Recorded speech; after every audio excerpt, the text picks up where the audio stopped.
Hello student, आपका आपके अपने चैनल एमएस स्टडी में स्वागत है। पिछली कक्षा में हम लोगों ने मापन के इतिहास के बारे में अध्ययन किया था। आज हम लोग शैक्षिक मापन के अर्थ के बारे में अध्ययन करेंगे और इनकी जो परिभाषाएं हैं उसके बारे में अध्ययन करेंगे। तो शैक्षिक मापन के बारे में हमने जाना था पिछली कक्षा में कि शिक्षा के क्षेत्र से जुड़े हुए मापन शैक्षिक मापन है। हम परिभाषा देखते हैं। एस स्टीवेंस के अनुसार इन्होंने बहुत अच्छी और बहुत ही सरल परिभाषा दी है जो परीक्षा के लिए बहुत ही महत्वपूर्ण है। इन्होंने कहा है, मापन किन्हीं स्वीकृत नियमों के अनुसार वस्तुओं को अंक प्रदान करने की प्रक्रिया है। मापन क्या है? किन्हीं स्वीकृत नियमों के अनुसार वस्तुओं को अंक प्रदान करने की प्रक्रिया। इसके बाद हम देखते हैं मॉरिसन की परिभाषा। इन्होंने कहा है, मापन मूल रूप से एक भाग के रूप में उस प्रक्रिया से संबंधित है जिसके द्वारा शिक्षक छात्र की किसी विशेषता को संख्यात्मक रूप प्रदान करता है। यानी किसी शिक्षक द्वारा किसी छात्र की विशेषता को संख्यात्मक रूप से प्रस्तुत करना। हम आगे देखते हैं रिचर्ड महोदय की परिभाषा। इन्होंने कहा है, मापन को किसी मान्य नियमों के अनुरूप व्यक्तियों तथा वस्तुओं के किसी समुच्चय के प्रत्येक तत्व को अंकों के किसी समुच्चय से एक अंक आवंटित करने के रूप में परिभाषित किया जा सकता है। इसके बाद में हम परिभाषा देखते हैं, बहुत ही अच्छी परिभाषा दी है रास महोदय। सभी ने रास का नाम सुना होगा, रास महोदय का। इन्होंने कहा है कि यदि मापन के सारे यंत्र एवं साधन विश्व से समाप्त कर दिए जाएं तो आधुनिक सभ्यता बालू की दीवार की तरह ढह जाएगी।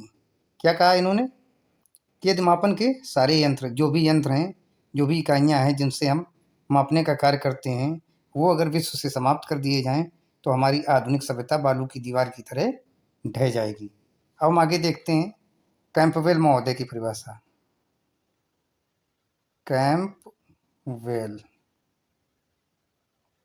इन्होंने भी बहुत अच्छी परिभाषा दी है। इन्होंने बताया है, मापन के लिए नियमों के अनुसार वस्तुओं या घटनाओं को अंकों या संख्याओं में व्यक्त करना मापन है।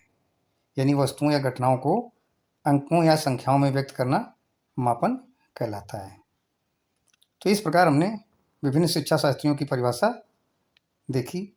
हम आगे देखते हैं शैक्षिक मापन के अर्थ में। शिक्षा के क्षेत्र में छात्रों, शिक्षकों, अभिभावकों, प्रशासकों एवं समाज के लिए मापन का अत्यधिक महत्व है। यानी सभी के लिए, चाहे वो छात्र हों या शिक्षक हों या अभिभावक हों, प्रशासक हों या समाज हो, सभी के लिए मापन अत्यधिक आवश्यक है। मापन के सहयोग से छात्रों को स्वयं की शैक्षिक प्रगति की जानकारी अर्जित होती है। यदि मापन ना हो तो छात्रों को पता ही नहीं चल पाएगा कि हमारे कितने प्रश्न सही हो रहे हैं, कितना हमें अंक प्राप्त हो रहा है, जिससे उसके अंदर प्रेरणा, आत्मविश्वास एवं प्रतियोगिता की भावना पैदा होती है। छात्र को जब पता चलता है कि हमें इतना ज्ञान हुआ है या इतनी शैक्षिक उपलब्धि प्राप्त हुई है, तो उसके अंदर आत्म प्रेरणा जागृत होती है, स्वयं पढ़ने के लिए उत्साहित होता है, आत्मविश्वास जागृत होता है कि हम ऐसा कार्य कर सकते हैं और प्रतियोगिता की भावना विकसित होती है।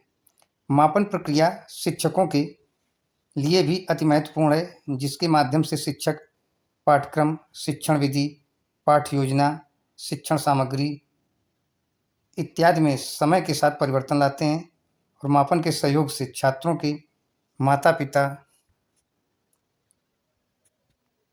व परिवार के सदस्य उसकी शैक्षिक प्रगति, रुचि, योग्यता, क्षमता, व्यक्तित्व और उसकी कमियों से परिचित होकर समय से पूर्व निराकरण करते हैं।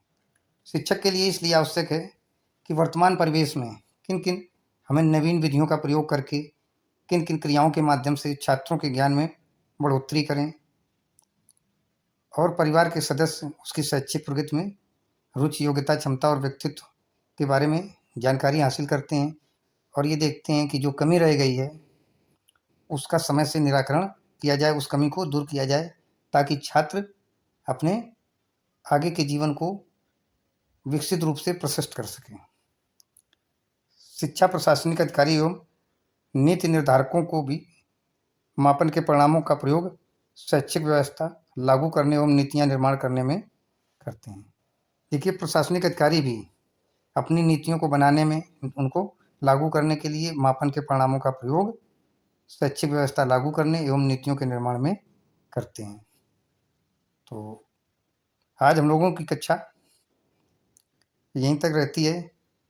आगे की कक्षा में आपको मूल्यांकन के बारे में बताएंगे, मूल्यांकन का अर्थ, परिभाषा और मापन एवं मूल्यांकन के उद्देश्यों के बारे में। तो आज की कक्षा हमारी यहीं समाप्त होती है।